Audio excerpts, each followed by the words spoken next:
Hello. How to handle the pain of rejection by a divorce. I like to tell the story, and it's a true story, of 4 people who I was involved with when we were discussing how painful our individual situations were. Now, one person said, my situation is the most painful because I was left for somebody who was younger, taller, slimmer, more attractive. And then the second person piped up and said, no, my situation was the worst because, in my opinion, I was left for somebody who was older, less attractive. I can't see what they see in them.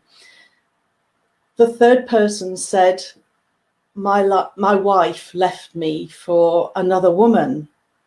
And obviously we could sympathize with all the different emotions that sort of situation could bring up as well, on top of what a lot of people recognize as usual situations in divorce, that had got another layer to it. And then the other person said, well, my partner left me for nobody at all.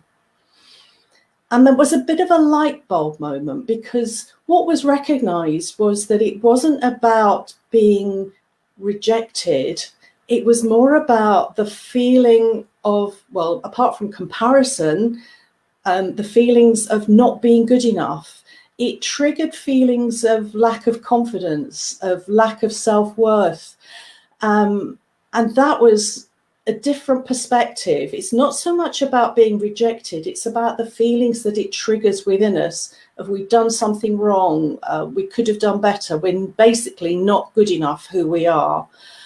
And that isn't the situation, because if we have that self-confidence, if we have that self-worth, then nobody can trigger that in us. So instead, I began to realize that it was a situation that it wasn't so much there was anything wrong with any of us. It was more that somebody had changed their mind. They had decided, for whatever reason, whether we liked it or not, whether it was ethical or not, whether it fitted with our expectations or their previous expectations or values, they had chosen something different. And a common theme around these sort of situations is we have to recognize that we can't control anyone else's actions. But the empowering flip side to that is we can 100% control our own reactions and our own happiness. We're responsible for our own happiness and for our own direction in life. And that was a bit of a turning point for me. It made all the difference, because I told myself, I'm not going to let the decision of somebody else affect me for the rest of my life.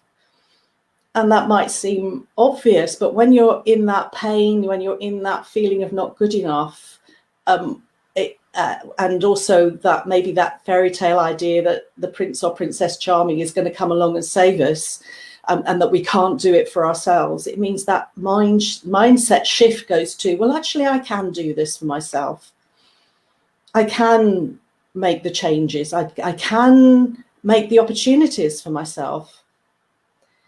There's a very famous phrase that is used a lot in relationship breakup, which is, it's not about you, it's about me. And a lot of people find that really annoying. And I began to realize one of the reasons we find that annoying is because it actually puts a line under the relationship, because it forces us to see that there isn't anything that we can do to change somebody else's mind. So then the next step is, well, I can't change their mind, but I can take my life and make it how I want it to be. So if you're looking at this situation, finding it really painful, the question to ask is, are you actually being rejected, or is somebody else exercising their freedom of choice for something different? And the pain is about our resistance to accept that they have made another choice.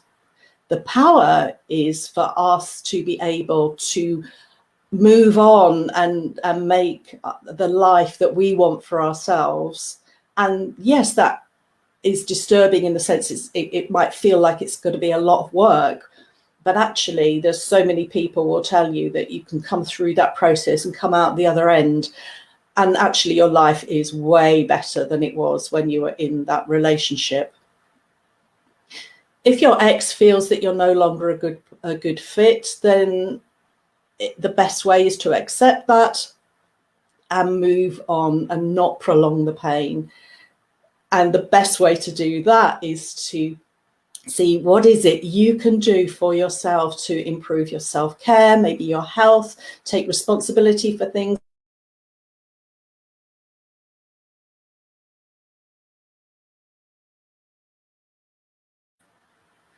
So there's a few ideas about how to handle the pain of rejection by a divorce.